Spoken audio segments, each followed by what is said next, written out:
मंच पर ये जो आप कलाकारों का महाकुंभ देख रहे हैं, किला मैदान बक्सर के पावन धरती पर आज माखन भोग हीरो के बैनर तले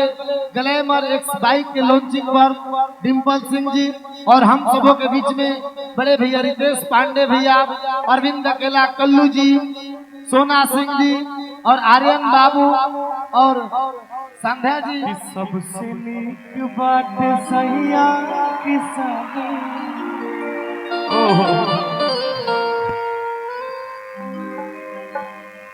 खुशी बात रउआ घरवे में बानी छोड़ी कमाई नीमक तेल खाई जाई भले 2 पैसा कमे कमाई लेकिन आखिर के सोझा रही कि सबसे नीक बात सैया किसानी खुशी बात रउआ पीछे जाए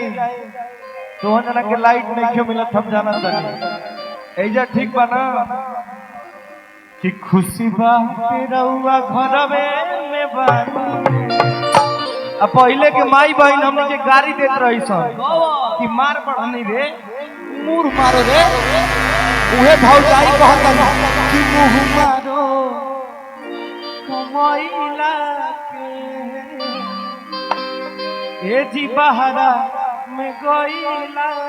के भैया हो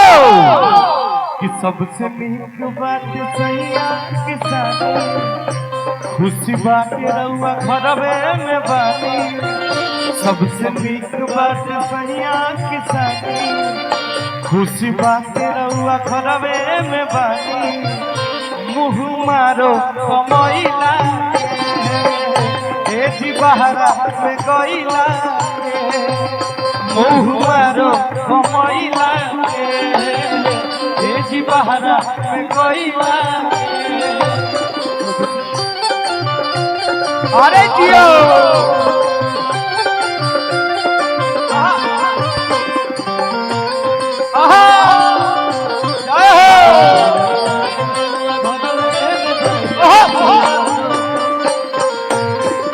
अरे जियो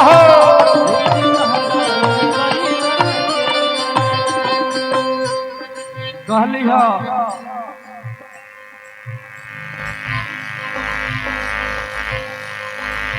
महल से नीक बात चाही फला नून में रोटी भले भाजी भुजा नून रोटी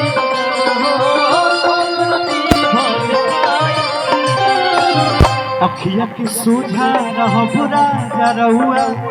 संग ही जिंदगी जा पिताजी भुजा संग ही जिंदगी जा पिताजी भुजा महल से नीक बात टूटा ही पला नून रोटी भले भाजी भुजा अखिया के सोझा रह बुरा जा रहुआ संग ही जिंदगी जा पिताजी भुजा परदेसवा में होला परेशानी अपना धनिया के बात तनी माने भैया कहल जाला कि परदेश कलेश नरेशन के। अच्छा जब रिदम बाजता गाना जब गवाता तो साफ सुनाता ना ना ना ना कि हाँ साफ नहीं के सुनाते। थोड़ा देखो लोग भाई हमारो फीडबैक उतना मिलत नहीं खे कि परदेसवा में होला परेशानी आय अपना धनिया के बात तनी माने मुँह मारो कमैला ए जी बहरा में गईला मुँह मारो कमैला ए जी बहरा में गईला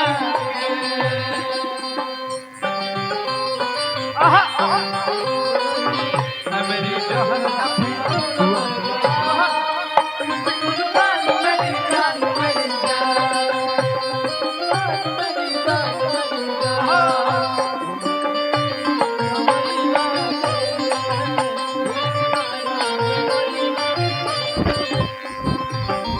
कहली चली हो कि जब रउआ घरे रहो तो का कही जाई हमनी के कहतरी कि होली दिवाली सबही मनवल जाई। ए भाई देखो आइल बनी जाए यही बाइक के लॉन्चिंग में का कि होली दिवाली सबही मनवल जाई।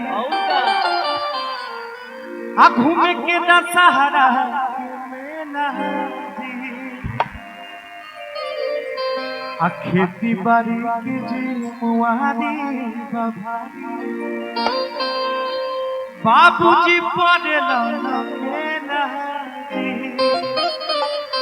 कि होली दिवाली अब सबही मनावल जाई। घूम के दशहरा के मेला